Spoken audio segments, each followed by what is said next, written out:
kedua kita pendengar ini terkait dengan nilai tukar petani Nusa Tenggara Timur ya meningkat ya 1,21%. Apa arti bagi sektor pertanian ya terkait dengan nilai tukar petani yang naik sekitar 1,21%. Dan untuk membahas ini pendengar di ujung telepon ya kami sudah terhubung ya bersama Kepala BPS Provinsi Nusa Tenggara Timur, ada Ibu Matamira B. Kale. Selamat pagi. Selamat pagi, Bu. Ya, pagi Bu, apa kabar? Baik. Baik, Bu Matamira, ini terkait dengan peningkatan dari nilai tukar petani di Nusa Tenggara Timur ya 1,20%. Ini apa arti bagi sektor pertanian? Dan tentunya ini dibandingkan dengan tahun kemarin atau bulan-bulan yang sebelumnya ini berapa banyak nih peningkatan nilai tukar petani ini, Bu Matamira? Baik, terima kasih Bu. Pemirsa, jadi apa menyebabkan peningkatan NTP di bulan September 2024 itu data terakhir yang BPS sudah rilis. Jadi perkembangan nilai tukar petani bulan September 2024 meningkat 1,21%. Jadi peningkatan ini disebabkan karena indeks yang diterima petani itu meningkat lebih cepat dibandingkan indeks yang dibayar oleh petani. Atau dengan kata lain bahwa peningkatan harga komoditas konsumsi rumah tangga dan barang modal itu meningkatnya lebih lambat dibandingkan dengan peningkatan harga-harga komoditas pertanian. Jadi perlu kami sampaikan pula bahwa nilai tukar petani ini adalah rasio antara indeks harga yang diterima petani dengan indeks harga yang dibayar oleh petani, misalnya dalam bentuk persentase. Jadi indeks terima itu, Bu, adalah indeks adalah indikator tingkat pendapatan produksi pertanian. Jadi produksi pertanian hasil yang dihasilkan oleh petani harganya seperti apa dibandingkan dengan harga dari produk-produk yang dikonsumsi ataupun pengeluaran untuk barang modal dan kebutuhan usaha pertanian oleh petani. Jadi indeks bayar menggambarkan sisi kebutuhan petani baik untuk konsumsi rumah tangga maupun biaya produksi dan penambahan barang modal. Oleh karena itu NTP ini atau rasio ini secara konsep hanya menggambarkan laju perkembangan harga jual dan harga beli, bukan menjadi pendekatan untuk mengukur kesejahteraan petani. Gitu baik. Bu, kira-kira. Oke, baik. Ini harga jual dan harga beli ya seperti ini dalam subsektor apa saja nih, Bu Matamira? Subsektornya seluruh subsektor Bu, di bawah sektor kategori pertanian ada tanaman pangan, perkebunan, peternakan, perikanan. Ya. Baik. Itu semuanya dihitung. Oke, tentunya ada dampak langsung ya dari peningkatan NTP ini terhadap produksi pertanian dan juga petani-petani yang tidak saja di provinsi tetapi juga di daerah-daerah seperti itu ya Bu Matamira ya. Ya, baik. Jadi untuk menghitung NTP ini kami datanya tentunya dari daerah Bu, tetapi indikator dihasilkan saat ini belum sampai level provinsi. Jadi kalau misalnya nanti ditanyakan untuk Kabupaten Kupang gimana, untuk kabupaten yang lain bagaimana, itu angkanya belum ada. Indikatornya hanya mewakili angka provinsi. Baik. Nah, terkait dengan hal ini bagaimana pemerintah dan juga instansi terkait ini berencana untuk bisa mempertahankan dan juga meningkatkan NTP di masa mendatang nih, Bu? Jadi sebetulnya yang perlu dijaga adalah untuk bagi petani ketika produksinya melimpah, ya seperti sekarang kita lihat petani produksi bawang merah ya, Bu, bisa dipantau harga bawang merah itu sekarang cukup rendah.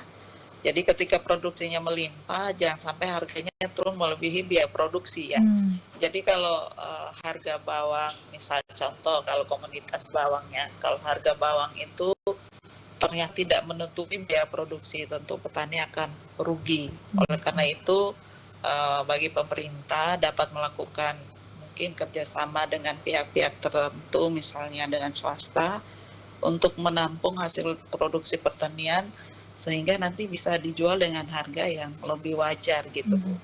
Atau mungkin pemerintah juga yang sudah dilakukan untuk komoditas padi misalnya, pemerintah menetapkan harga pembelian pemerintah atau HPP.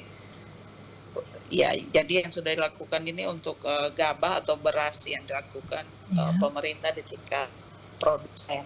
Jadi dengan menjaga stabilitas harga produk pertanian dihasilkan oleh para petani ini, diharapkan bahwa petani tidak merugi. Jadi kalau tidak merugi tentunya ada keuntungan atau bisa meningkatkan kesejahteraan petani. Begitu Bu. Baik, tadi ini dari pemerintah ya terkait dengan NTP ini. Dan bagaimana dari masyarakat sendiri ini Bu Matamira ya dalam mendukung petani agar bisa mempertahankan dan juga bisa meningkatkan NTP di Nusa Tenggara Timur nih Bu? Sebetulnya ya yang seperti tadi, kalau dari petani mungkin kalau ya tetap ini ada peran dari pemerintah saya pikir ya, karena bagaimana mengatur agar petani itu produksinya jangan terlalu banyak gitu.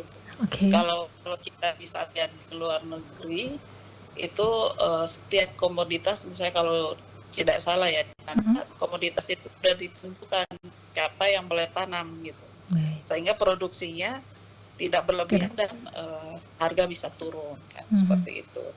Nah, jadi kalau masyarakat, dari pihak masyarakat mungkin ya, kalau bisa belilah barang-barang produksi dari petani lokal gitu ya? Petani lokal ya.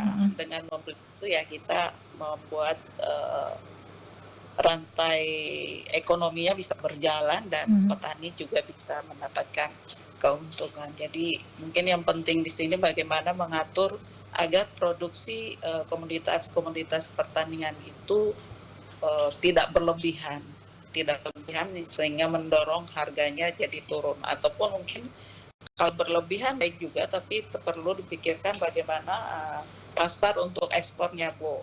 Ya, pasar untuk ekspor, jadi produksinya banyak, tidak hanya untuk konsumsi di domestik, tetapi bisa diekspor ke luar provinsi misalnya. Seperti itu Bu. Jadi ya tetap terjaga lah kesejahteraan. Ya, tetap saling mendukung begitu ya Bu Matamira ya. Oke. Baik, apa yang himbauan seperti apa nih Bu Matamira untuk para petani agar lebih ditingkatkan ke depannya NTP-nya untuk Provinsi NTT itu sendiri? Ya, untuk kalau NTP itu kan seperti tadi ada dua perbandingan dua harga yang diterima dan harga yang dibayar. Harga dibayar ini kan salah satu di dalam adalah biaya produksi Bu. Nah, bagaimana para petani jika menggunakan teknologi, tentunya dengan penggunaan teknologi itu biaya produksi diharapkan bisa ditekan. Karena ya zamannya sekarang semua penggunaan teknologi dan itu menekan biaya produksi, sehingga dengan menekan biaya produksi tentu keuntungan akan lebih meningkat. Jadi jangan alergi terhadap teknologi, tetapi mari belajar ya Bapak Ibu petani menggunakan teknologi, menggunakan strategi yang mempermudah tentunya produksi pertanian. Saya kira ini peran anak-anak muda. Kalau misalnya anak-anak muda banyak atau mau menjadi petani modern, tentunya itu akan lebih baik lagi. Baik, ini secara tidak langsung ini edukasi ya buat anak muda ya, untuk berkecimpung di dunia pertanian begitu ya Bu Matamira. Iya, Oke, betul. baik. Terima kasih Bu Matamira untuk waktunya pagi ini. Sama-sama. Iya, Selamat pagi. selamat pagi atas Bu. Terima kasih.